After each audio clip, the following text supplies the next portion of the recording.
I'd like to call this meeting to order. Ask Madam Clerk, would you please read the roll?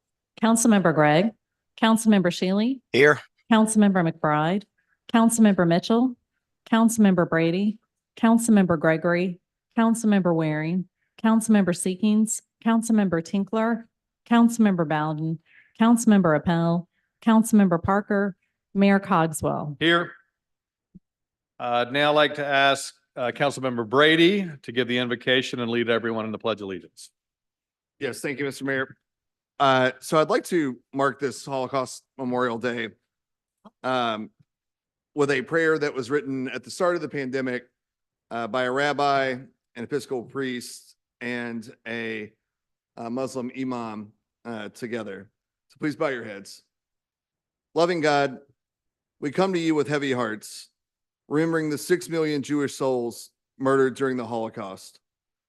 In the horrors of that history, when so many groups were targeted because of their identity, and in genocides which have followed, we recognize destructive prejudices that drive people apart. Forgive us when we give space to fear, negativity, and hatred of others, simply because they are different from us. In the light of God, we see everyone as equally precious manifestations of the divine and can know the courage to face the darkness. Through our prayers and actions, help us to stand together with those who are suffering so that light may banish all darkness, love will prevail over hate, and good will triumph over evil. Amen. I pledge allegiance to the flag of the United States of America and to the republic for which it stands, one nation, God, indivisible, with liberty and justice for all. All right, brief housekeeping for those in the chamber. In the event of emergency, please use these two doors or the door in the room to my right. Exit down the stairwell and out the front door. Please do not use the elevator.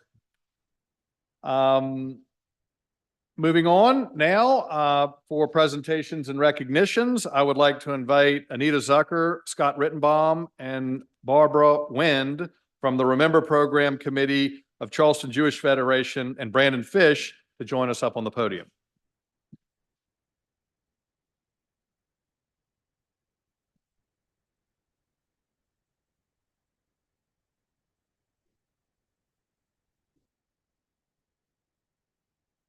Barbara is not here, actually. We have Deanie Atkins here with us, and who is one of the survivors of the Holocaust. Oh, come on up. Make your way through.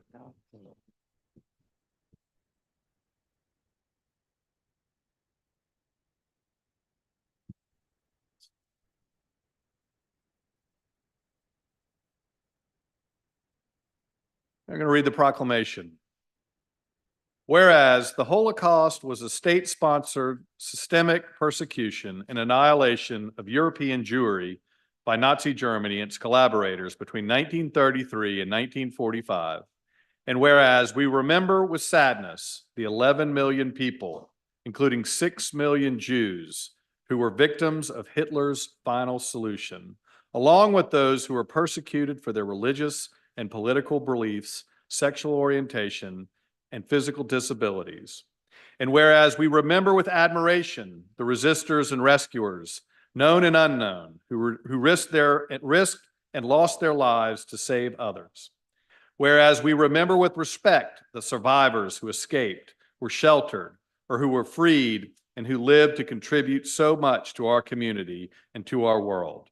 And whereas the history of the Holocaust offers an opportunity to reflect on the moral responsibilities of individual societies and governments.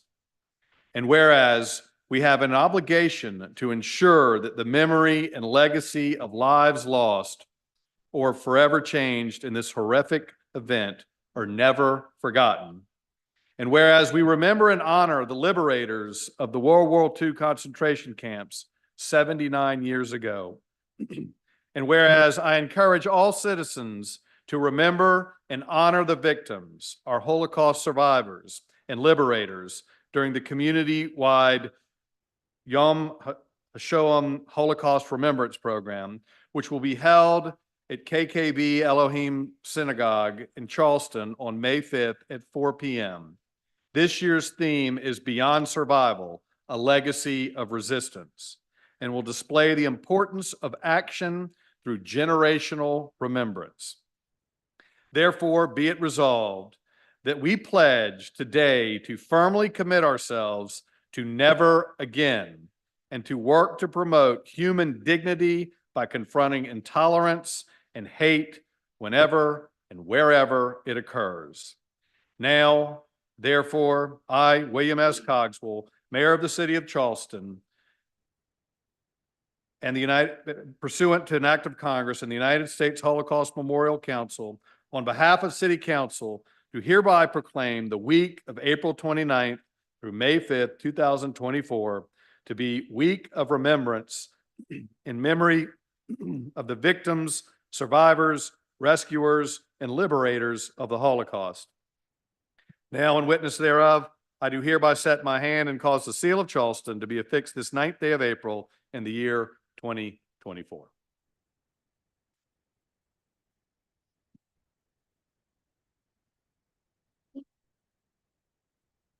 I'd now like to invite Ms. Anita Zucker up to the podium to say a few words.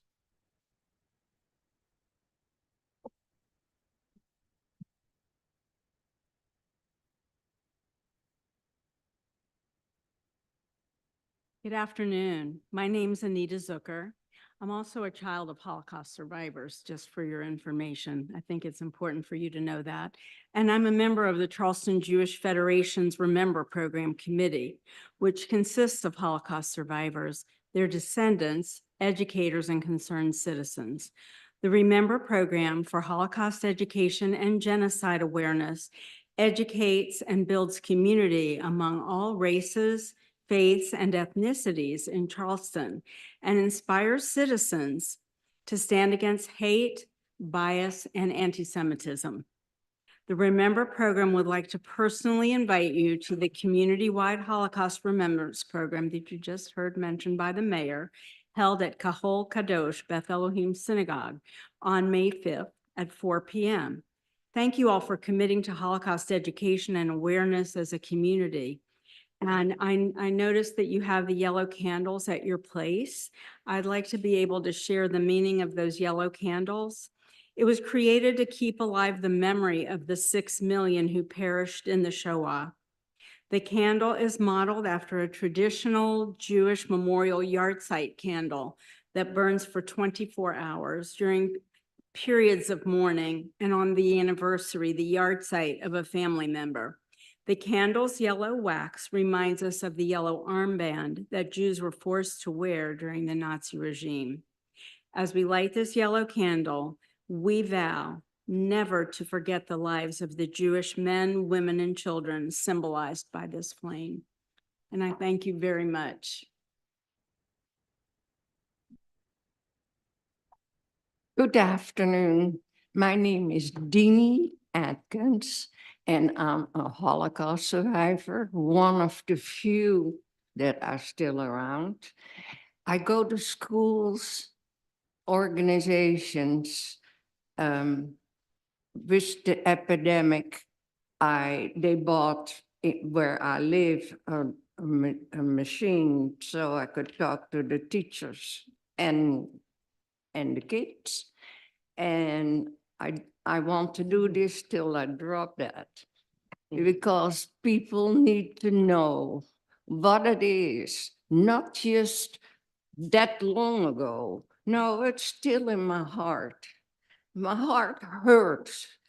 I can take any operation that I can have, but I don't have no pain except pain in my heart. And that's why I want to go to schools and organizations to talk and tell them what a war is. I speak to a lot of veterans, and I thank all the veterans that are here. Thank you very much for serving our country.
All right.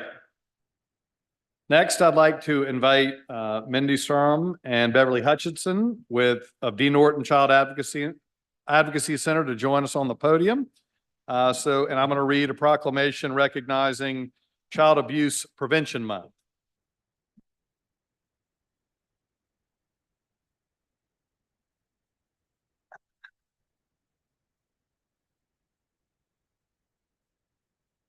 Whereas South Carolina's future prosperity and quality of life depend on healthy development of the more than 1.1 million children residing in the diverse communities across our state, and 79,832 in Charleston County. Whereas in the fiscal year 2022 through 2023, there were 748 substantiated Child Protection Service investigations with 1,433 children in Charleston County. Whereas child abuse is a serious public health issue with wide-ranging societal consequences, and data show the link between the abuse and neglect of children and a wide range of costly medical, emotional, psychological, and behavioral issues into adulthood. And whereas preventing child abuse and neglect is a responsibility for the entire adult community to keep children safe and to navigate families to services and resources when needed. And whereas parents and caregivers who have a support system of family and friends know where to find public resources and understand how to remain resilient in challenging times are best equipped to provide safe, nurturing environments for their children. And whereas D. Norton Child Advocacy Center is a safe, child-friendly place for families to turn when there is a concern about abuse, and has served the Charleston community since opening their doors in 1991.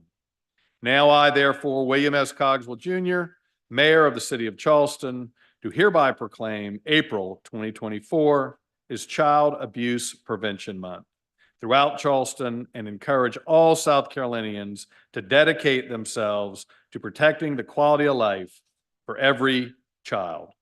In witness hereof, I do hereby set my hand and cause the seal of Charleston to be affixed this 9th day of April in the year 2024.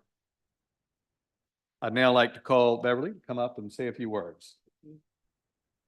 And it might be just a few, my voice may not hold up, but I couldn't not say thank you. D. Norton would not exist but for the partnership of the city of Charleston back before we even opened. Mayor Riley and Chief Greenberg were our first true champions and really helped us establish the place that you see today that has helped more than 35,000 children in our community. April is National Child Abuse Prevention Month, and we are grateful that the city of Charleston has chosen to partner with us again. We'll be having a press conference this week to announce that Charleston is again a pinwheel city, pinwheels being the sign of a happy, healthy childhood that we want for our children. You know, we envision a world where every child grows up safe, nurtured, and free from abuse. But we live in a world where that's not possible right now. But together, we're better. Children's advocacy centers operate and exist through partnerships like ours with the City of Charleston, the City of Charleston Police, Social Services, MUSC. Over 30 community partners work with us every day to make sure when prevention fails, that there's a safe place for our children, a safe place for them and their families to go and to have all the resources that our community has to offer in one child-friendly place. Speaking of friendly, I look around this room and I see friends. I see friends who have partnered with us over the years in this effort. And so to each of you, I say thank you. And I leave you with the challenge. This April, learn something you don't know. Learn something more about how to keep those children in your life safer. Our website's a great place for resources, but it's our job. Children are depending on us. We have a saying, child abuse is a grown-up problem, because we think it's our job to keep our kids safe. And then when and if prevention fails, to know what to do. And thanks to this group, to City of Charleston, to all of our partners, there's a place for children, a place for families. I'll leave you with two thoughts. Oh, actually, that's three now, right? I challenge you. So there's the challenge, two thoughts. Note one, words of the child, better than my words. Little boy had been to the center. He had disclosed abuse. He had been through the process. We'd had a staffing. Ultimately, he ended up in therapy with one of our clinicians. It was his last day of treatment. And his therapist was a little anxious about their departure. She'd actually grown attached to this little boy. And so she was setting the stage in their last appointment. You understand, you've accomplished all these goals. You're doing great. So today is our last day to be together. And he looked at her, as children are wont to do sometimes, like we have a bird on our head, and said, I know, I'm like that baby bird. You got to push out of the nest to see if I can fly. Thank you for helping children fly.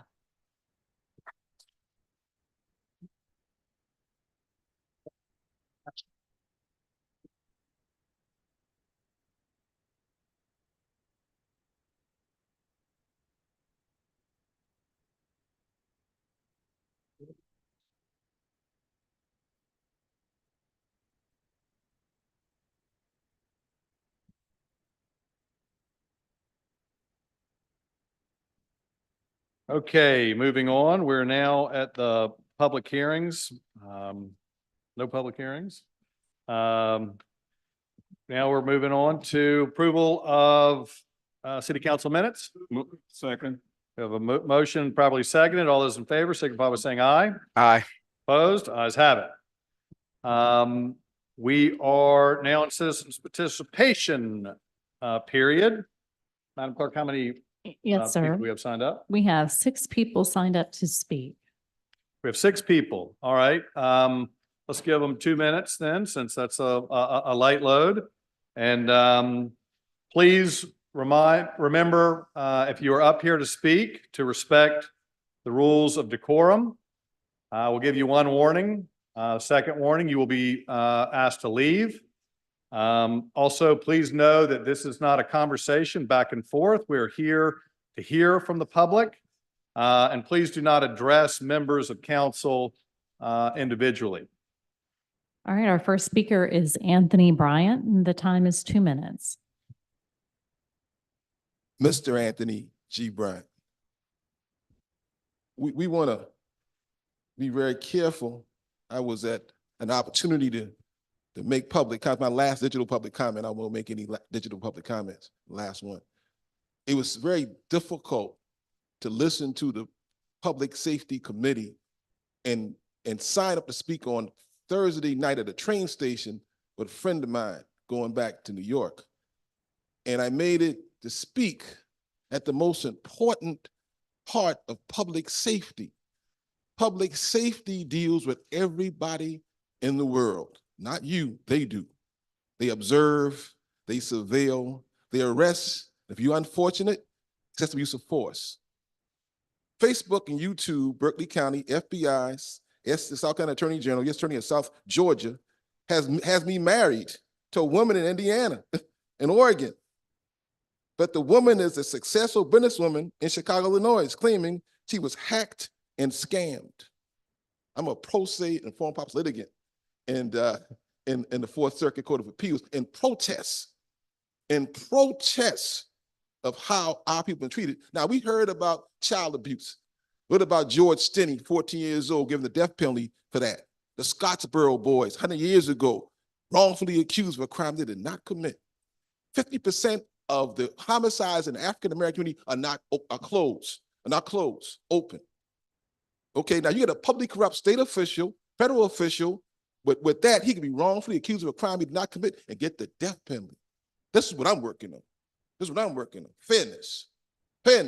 That's what I'm working on. I don't care about who wins an election, who don't win an election. I care about justice and fairness. That's what I'm all about. I'm a Charlestonian. My vibe and style is Charleston. Bow tie, ascot, appropriate vines. That's where I'm from. I'm a Charlestonian. I'm always going to be one. Take care. Muhammad Idris.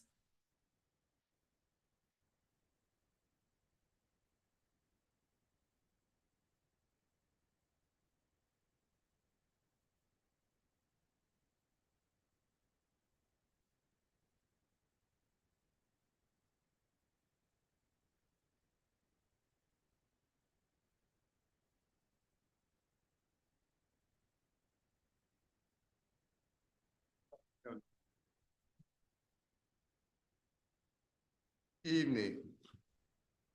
The pictures that you are passed out have Muhammad Ali, the greatest boxer that ever put on a glove. Imam Waradin Muhammad, the son of Elijah Muhammad, the Honorable Elijah Muhammad. And the person who's holding the flag is myself, Muhammad Idris. My hair was kind of black at that time, but it wasn't as white as it is now. I have a picture in my hand of Imam Muhammad, myself, and the mayor. He came into office in 1975. I changed my way of thinking in 1975 mentally, because I thought one time that all white folks was the devil. The baby in the stomach was the devil. And I didn't like no white folks at all. Now, Mayor Carswell, he was born in 1975. So we got something common here, okay? Now, he made a promise to me, and I made a promise to him. Mr. Parker, Councilwoman Parker, sent me to him. And I told him I want this African-American center built. And he was the first mayor. I told Mayor Rowley that. He promised, but he went, that's a different story. So he said he could help. He said there is money in the system to get this.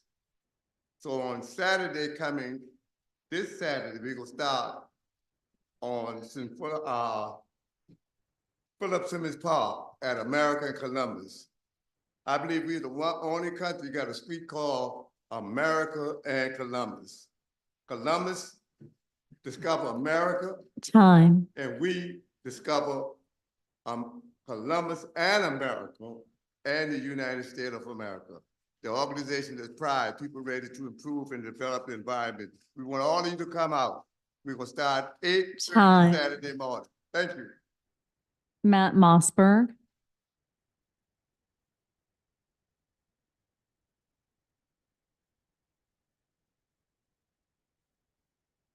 Good evening, council members, Mr. Mayor.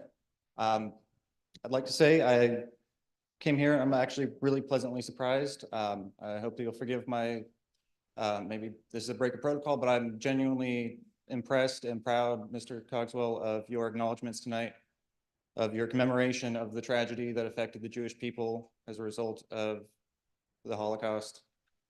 I think that I'd like to say that I'm also really happy to see this council acknowledging the need to support children who are in danger, who are being harmed. And it is an adult problem. It is something that we're doing. It is something that we're doing either by our direct actions or by our inactions. And it's uplifting a little bit for me to see positive steps in acknowledgement of humanity and a shared fraternity with all of the people of the world, all of our brothers and sisters, all of the Semitic people who are brothers and sisters. And that goes for the people right now who are suffering in Palestine, who are suffering in Gaza, in Rafah, which has been acknowledged by many world officials as a city of children because majorities of many of their families have been killed. They're starving now. They're starving to death.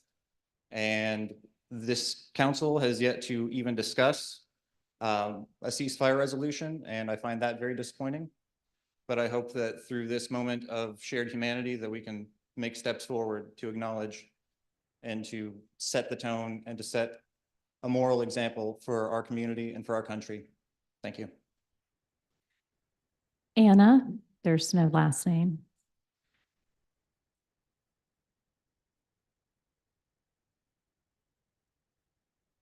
Hello, my name is Anna.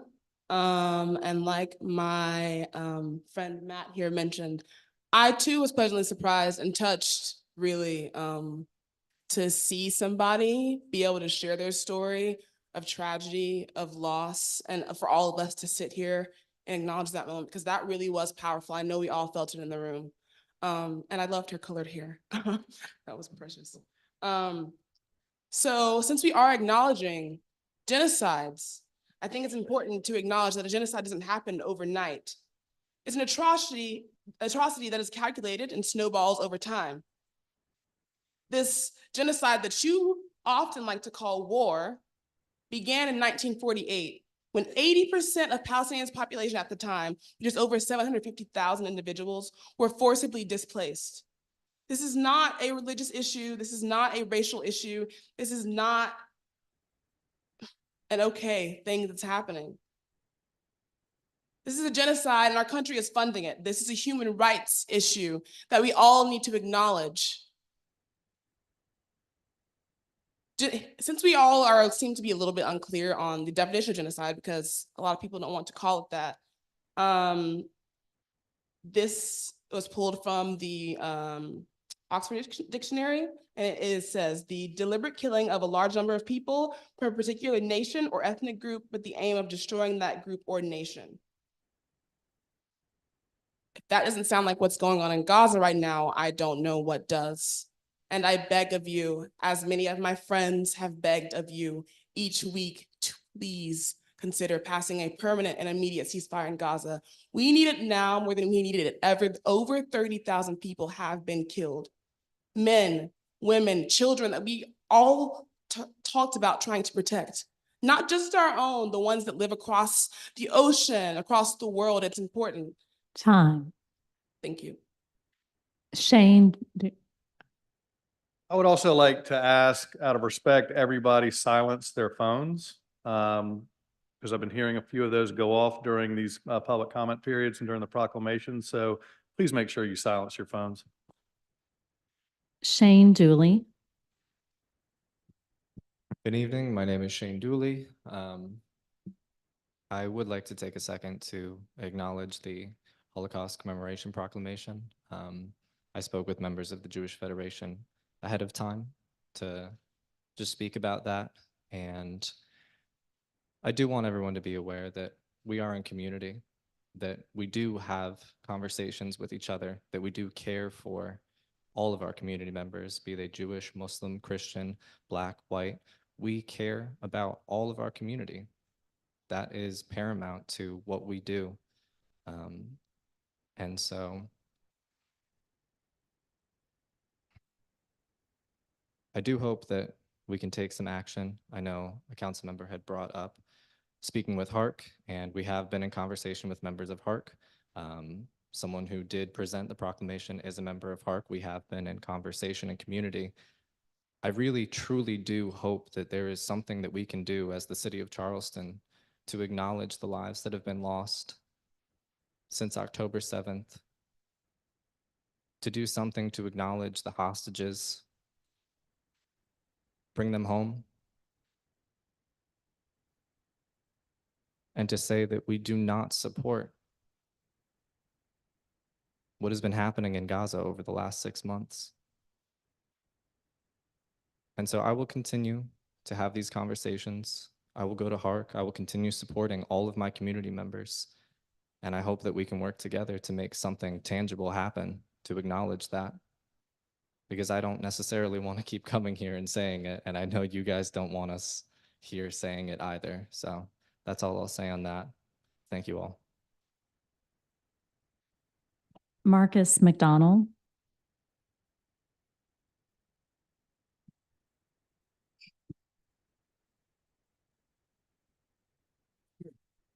My name is Marcus McDonald, child of 2 deaf parents and grandchild of a sharecropper, my grandma Gladys. Her grandparents were enslaved at Boone Hall Plantation. I'm glad that today it was spoken that we have a moral responsibility to speak out of injustice, against injustice. So I hope, as we said before, we actually do that.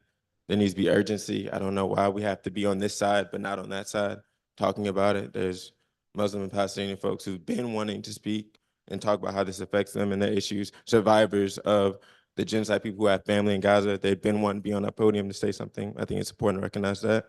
You mentioned some things in the proclamation, but some things were missing. It's important to note that the Holocaust was well known and ignored for a long time in the US before anybody intervened, just like a lot of people are ignoring today.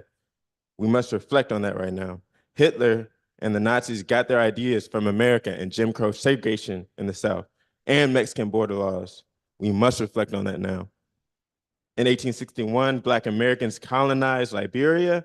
And in 1980, it was revealed that there was a genocide happening on the indigenous people of Liberia. We must reflect on that now and say never again means never again for anyone. And that's all I have to say. And Mayor, those were all of the speakers that had signed up.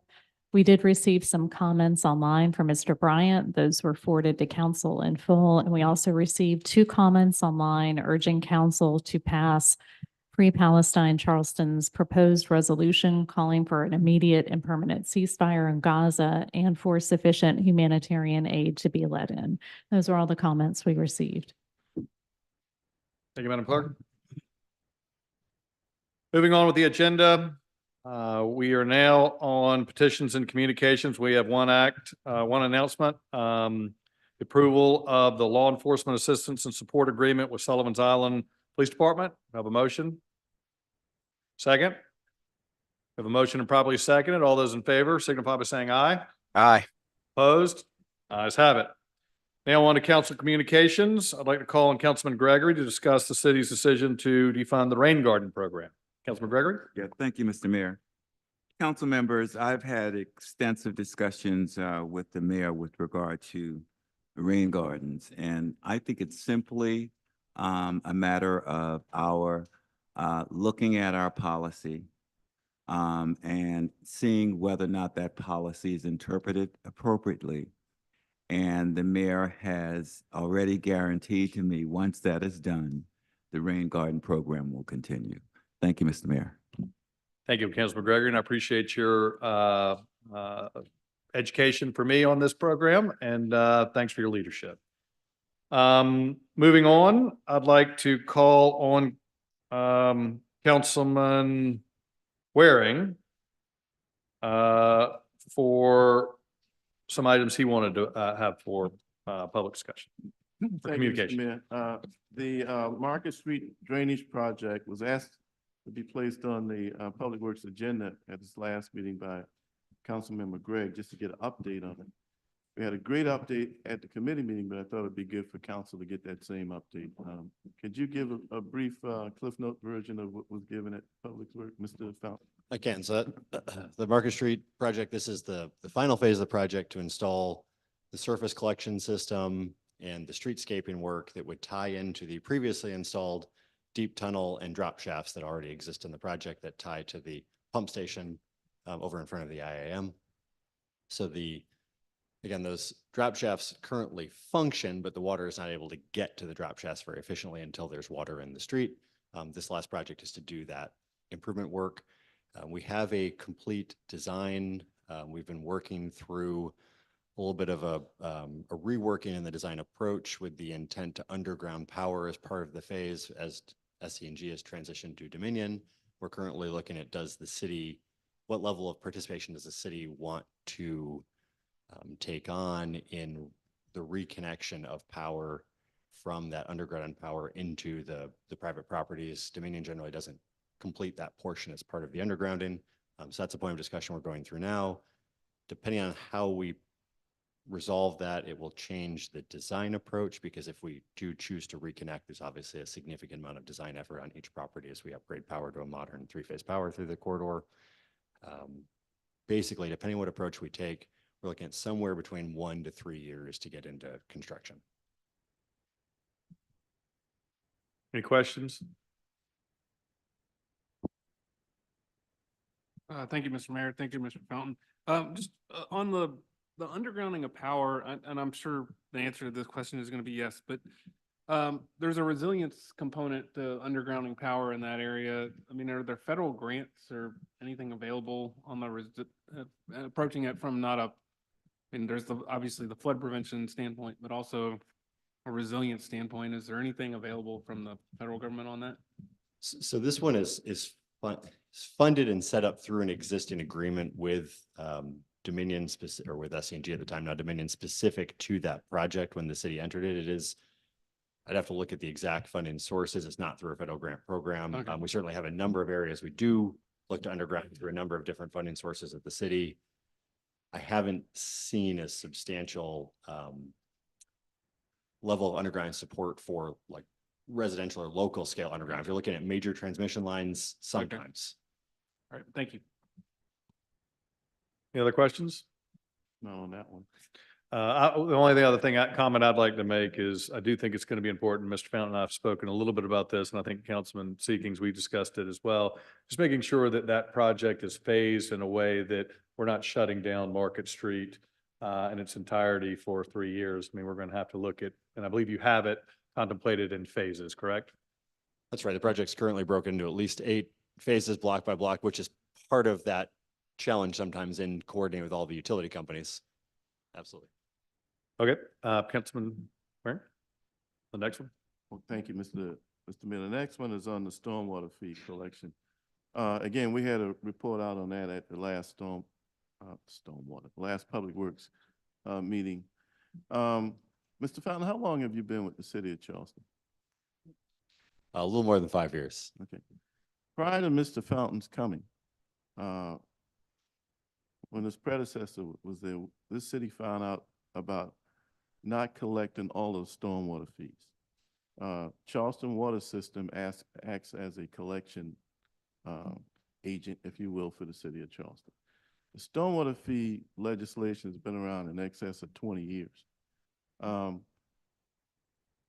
have participated, and some of the others around council have participated in increasing stormwater fees on those that pay several times since I've been on council. And if you've been on this council longer than certainly 4 years, you too have participated in that. We now know that I refer to it as deadbeat dads, equivalent to deadbeat dads, but we have people that every month sit down with their water bill that Charleston Water System sends out, subtract out the stormwater fee and pay the difference. But some of those same people, so they don't pay their stormwater fee. The rest of us do. But when a drainage gets stopped up or a ditch needs to be cleaned, they want it done.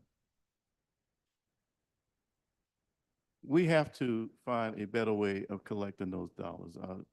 Prior to those of you who are new to council, to this council, last fall we had a presentation by Charleston Water System, and I think it was estimated something like $5 or $6 million a year in additional fees if could be collected if we had a more effective collection system. So it's been more than 5 years that intermittently I've been giving this talk. We've had a study done. Now we all know if there's another 5 to 6 million in stormwater fees that can be collected on properties that are vacant. So anytime an apartment goes vacant or a house goes vacant that's rented, or even owner occupied, but if it's vacant, it doesn't generate a water bill, we do not collect a fee. Councilman Ross Appel and myself discussed collecting the arrearages. We're going to solve our stormwater problems, but we're going to be able to solve them together, not It is not a us against them. It is a we. And we will solve what is a existential threat. That's correct. It's true. But it takes revenue to do that. So some who are new to council doesn't know that we have people out there that's purposely, and some of them are businesses that you know, that are not paying their stormwater fee every month. Obviously, some individuals are doing it, but then in the system itself, if I have a subdivision and I created 100 lots, but I haven't ordered water meters, I'm not paying a stormwater fee. I actually have some unimproved lots, and I'm not paying stormwater fees on those lots because I don't get billed for the stormwater fee on that, and I am not alone in this city in doing that. So, big problems in this city and this region, we've accomplished them when we work together. For example, when the Ravenel Bridge needed to be replaced, it was a $600 million infrastructure project. We couldn't do it alone. We had a half-cent sales tax and obviously money out of Washington, but together, we were so proud of that piece of infrastructure until when it opened up, we had highway patrolmen conducting the traffic for people who really wasn't going to Mount Pleasant. They just wanted to drive over the new bridge and drive back. That's how popular it was, okay? But we solved that together. In our school systems, we had some of the most dilapidated schools in the state of South Carolina right here in Charleston County, if you go back 15, 20 years. When the Regional Development Alliance recruited industry in, like the Googles we enjoy today, or the Nucors that we enjoy,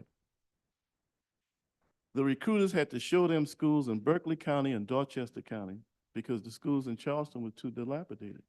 $1.4 billion later, and I want to repeat that, $1.4 billion later, I defy you to find a dilapidated school in Charleston County because we solved that physical problem together. So again, Mr. Mayor, and you all who are new to council, when it comes to collecting the stormwater fees in an efficient manner, I thank the mayor for being involved on this. It's been in excess of 5 years. We've been trying to get an effective system, and it's about 3.5 months, and it's been pushed up to the top of the agenda. So I thank you for that, and I look forward. Mr. Fountain, do you have any additional information that you would like to share on the collection of these stormwater fees and where we are in that process? Just very briefly, we did, with your support, Mr. Chairman, hire our consultant to basically assess the account management system, create a revised account management system that the city can operate, which would give us then the freedom to shift our revenue collections and billing to other approaches. We're currently investigating what the cost and benefits would be for those options, and we'll come back with recommendations this calendar year as a plan for the council to consider for next year for implementation. Thank you, Mr. Fountain. Thank you, Mr. Fountain. I'm with you 100%. We need to be controlling our own destiny on those revenues. So appreciate all your hard work and advocacy on this issue. And I think we all know we need all the money we can get when it comes to stormwater. Moving on, we are now at the consent agenda items. There were meetings of the, we got a motion and a second. All those in favor signify by saying aye. Opposed? Ayes have it. We're now at the council committee reports. All right, we have a motion and a second. All those in favor? We have to. I think the committee on Parker. Committee on Recreation was, We have an actionable item. yes. Yeah, so let's hold on that motion in second. I'll call on Councilwoman Parker. Thank you, Mr. Mayor. So I believe the only item we have to take, need a motion on, it was unanimously approved that we name the playground building at Forest Park in honor of retired City of Charleston employee Freddie Lee. So moved. Thank you. All those in favor signify by saying aye. Aye. Opposed? Ayes have it. Mr. Mayor, I think it's worth stating that Ms. Freddie, as she's affectionately called, has worked for the city of Charleston for 49 years. And her moniker was, when you go to work, let your kids come to the park and I'll see that they do their homework. 49 years. So thank you so much for naming that facility after. Well deserved.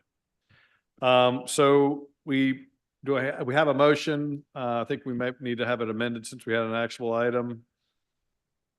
We're good? All right, next one on the public safety then. right. Is Council? Yeah, I'm here. Jim? Thank you. Thank you, Mr. Mayor. Yes, sir.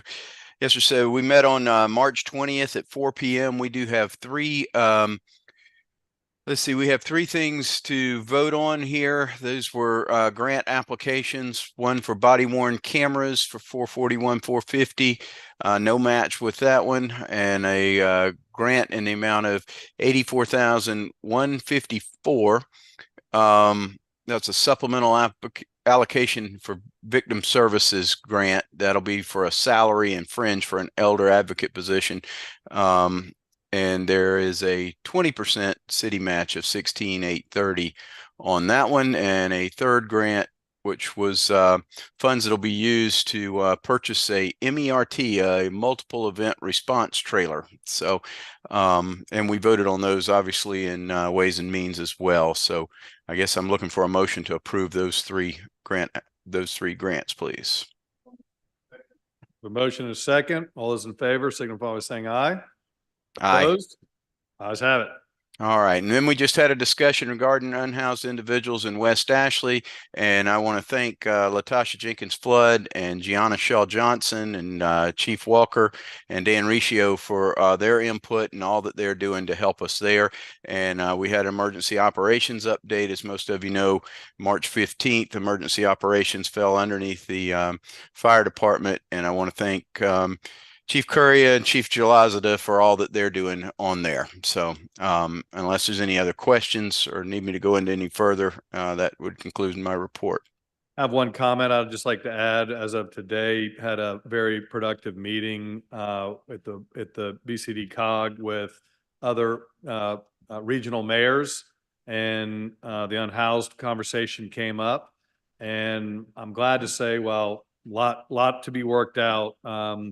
The group was holistically behind a regional approach to addressing this issue, which I think is much needed because, as we all know, this is not something that just falls neatly within municipal boundaries. So more on that to come, but it was a very positive discussion, and there's a commitment from the regional mayors to work together on this. Great. Thank you, Mr. Mayor. There's nothing else there. I'd like to call on Councilman Mitchell for the community development update. Yes, the community development met on March 21st at 3 p.m. and we had a couple of items. The first item was a new business authorizing the mayor to execute a joint use agreement in Charleston County School District related to Mitchell Elementary School, but I think this was going to be deferred. So so we can move on from that. It would be deferred for more discussion, and they will get back with us on that. Then we have 3 resolutions. All the resolution was passed. It was passed and approved by the committee. And the last 2 was only presentation. We had a presentation by the City of Charleston Housing Authority giving us a proposed plan that we're planning on doing with the public housing. And they was telling you that the first one would be in the first phase. They're gonna do it in phases now. So in the information they gave us was a lot of information, but it was good information showing us the height of the building, how they're planning on doing the development there. So it's a very good information that we received. So that they're still in the planning stage and still working on that. And a presentation by potential action related to the upgrades regarding the gateway to the housing initiative. That was Suzanne Young, the executive director, and she was giving us some information on that. So I would ask approval for the committee report. We have a motion and a second. All those in favor signify by saying aye. Aye. Opposed? Ayes have it. Moving on now to Committee on Traffic and Transportation, Councilman Seekers. Thank you, Mr. Mayor, fellow council members. The Committee on Traffic and Transportation met last month. So if you please bear with me, I'm not sure I can remember it all. It was a pretty robust meeting. There was a lot going on. First thing of note was we took up the Upper King Street rideshare pickup and drop off pilot program. as you all, just by way of very brief background, know, we've made a number of adjustments on Upper King Street, much to the benefit of both those who work there, those who live there, and those who visit there. It's been very successful. Every report we've gotten from our public safety team, from our community development teams, all that has really gone well. So in addition to the steps we've taken so far, one of the items that has been suggested by our public safety team, by our planning department, by Meg Thompson's department, is to focus the rideshare activity into certain places that were previously identified mostly as taxi cab stands, but there are some other things as well. And you'll see in front of you, you've got a blown up map. There are 5 locations that have been suggested by our team for the pilot program. One is on King Street proper, just south of Spring Street. The rest are on side streets, which include Wolf Street, Mary Street, Radcliffe Street, and John Street. The idea of this program, much like you've seen if you go to our airport or other airports, certain sporting event venues, there will be designated both by signage and through the app. When you order your ride, there will be designated pickup and drop-off spots. These 5 will be part of the pilot program. In order to achieve this pilot program, which has been universally recommended by our team and has been embraced by the business community in the King Street corridor, in order to do this, we need to actually make some ordinance amendments, one of which I had forgotten about. When we first took up rideshare in the city of Charleston, we actually had prohibitions on hours where the rideshare could actually drop off and pick up. Those hours were between 12:30 a.m. and 3 a.m. So in order for our rideshare program to be successful, that's one amendment. The other thing that was striking, if you didn't see it in your packet, I would encourage you to look at it. Ms. Thompson was able to assemble for the month of December 2023 geofence data for all of the pickups and drop-offs in the King Street area that we're proposing to run this pilot program during the entire month of December. It is, I mean, it looks like looking out into the universe and the constellations. It is incredible how much activity there is in that corridor through rideshare. So the idea is to sort of focus it, put it in areas where it's certain people understand it.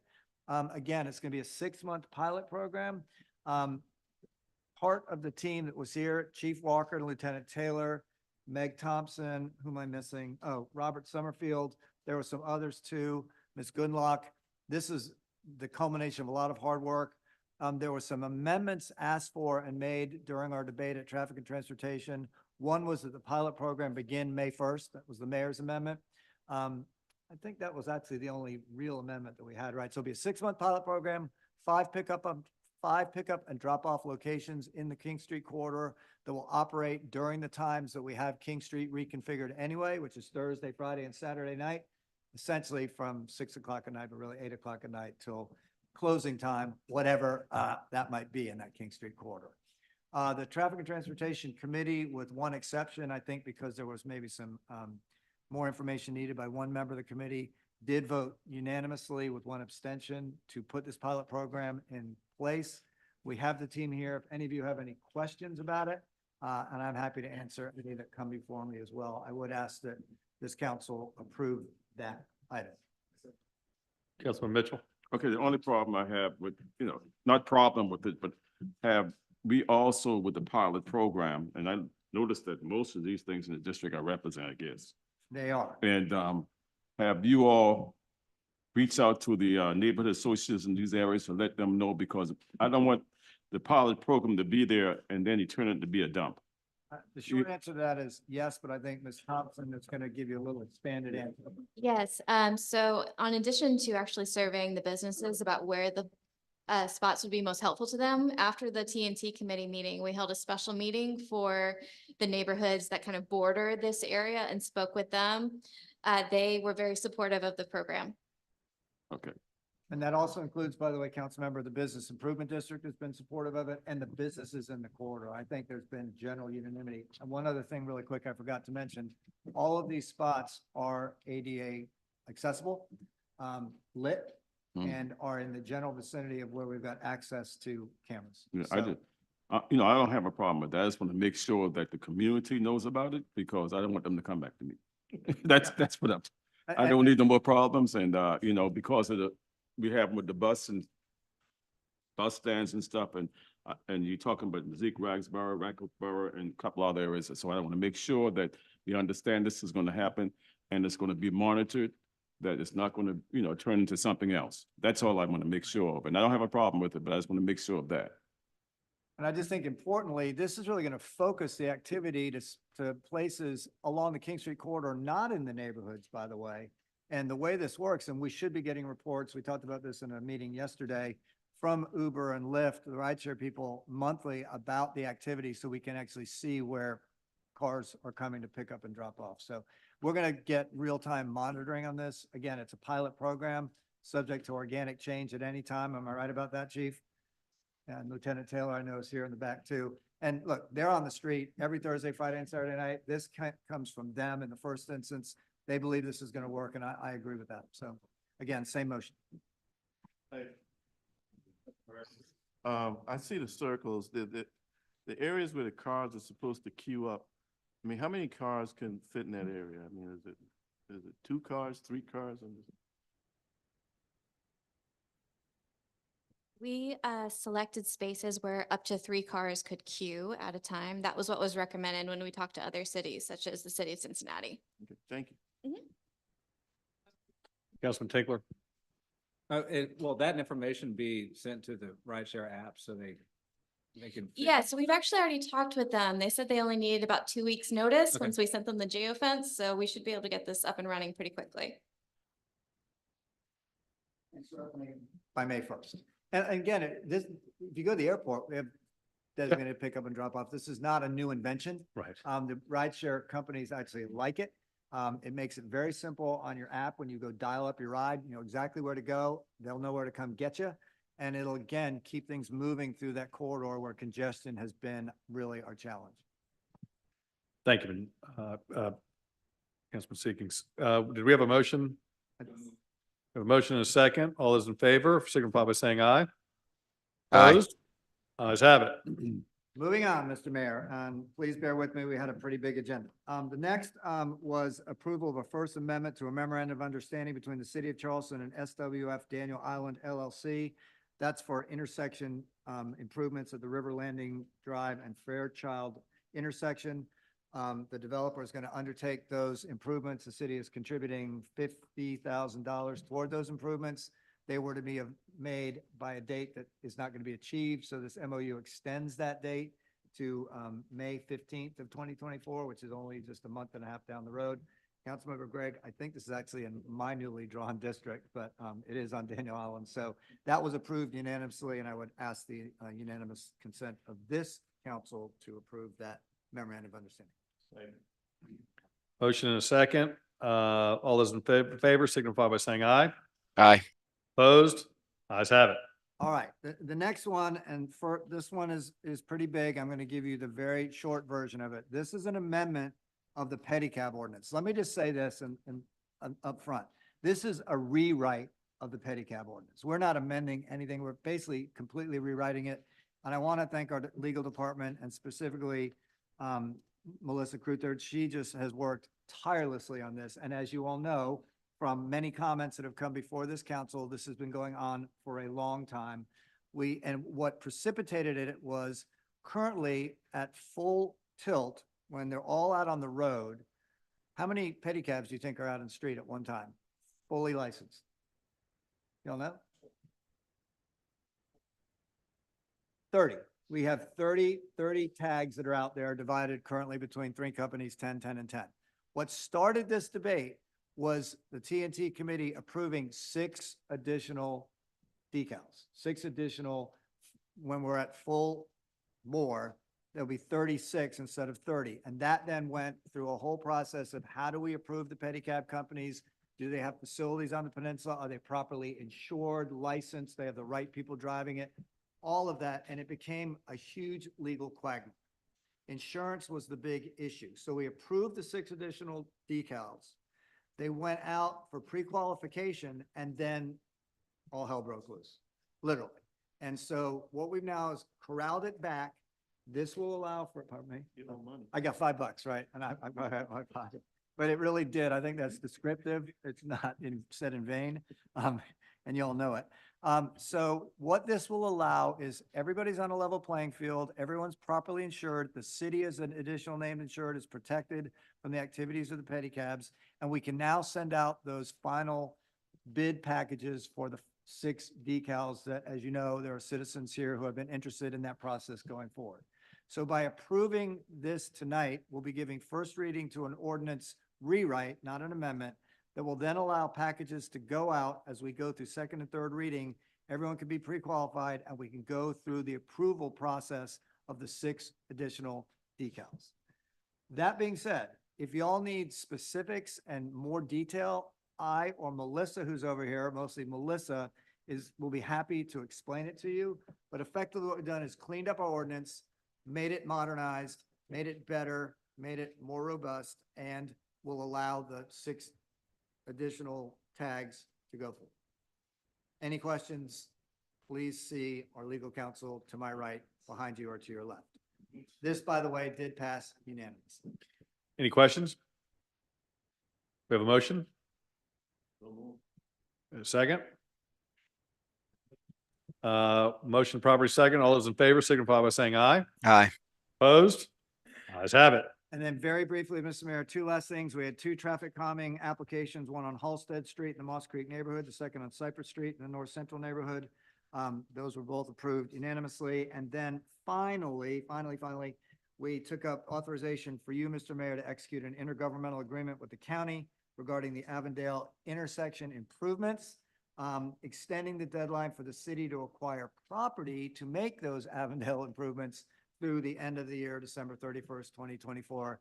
That is time much needed and will be well used. And in the end, this project will be successful, but we do still need some time. That also was approved unanimously. And if you would bear with me and vote for these last 2, I will then tell you that is the end of my report. Aye. We have a motion? Motion properly seconded. All those in favor signify by saying aye. Aye. Aye. Opposed? Ayes have it. All right. We're now on to Ways and Means. Councilman Gregg?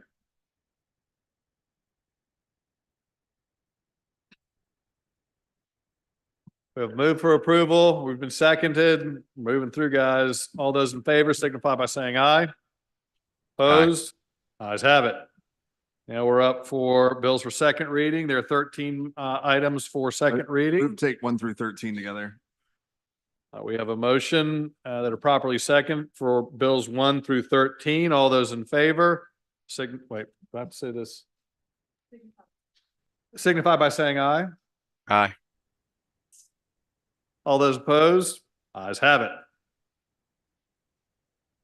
Now for third reading. Shall these bills pass, the titles thereof to be changed to ordinances and be ordered engrossed for ratification? All right, we have a motion properly seconded. All those in favor signify by saying aye. Aye. Opposed, ayes have it. There are no bills up for first reading. So now we are going to the executive session that is listed on the agenda. This is to receive legal advice and consider settlement terms of the case captioned Board of Field Officers of the 4th Brigade, Mark Calhoun, F. Preston Calhoun, Andrew Pickens Calhoun versus City of Charleston. And now I need a motion to go into executive Move to session. go into executive session for the reasons stated by the clerk. Motion, do I have a second? All those in favor of going into executive session signify by saying aye. Aye. Opposed, ayes have it. We're in executive session. so I believe we're going to be having the executive session in here.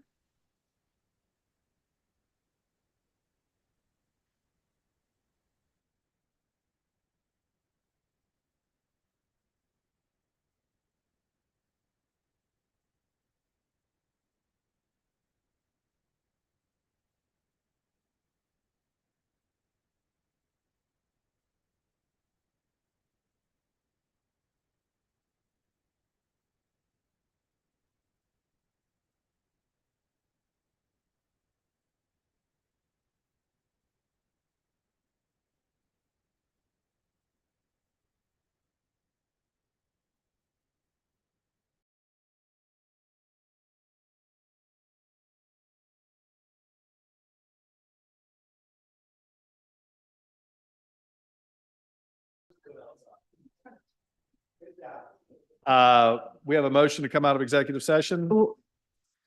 All those in favor of coming out of executive session, signify by saying aye. Opposed, ayes have it. I'll make a motion for adjournment, or do I have to do an You just say no action was taken. sorry. No action was taken during executive session. If there are no other questions, comments for the good of the cause, I'm going to hold this meeting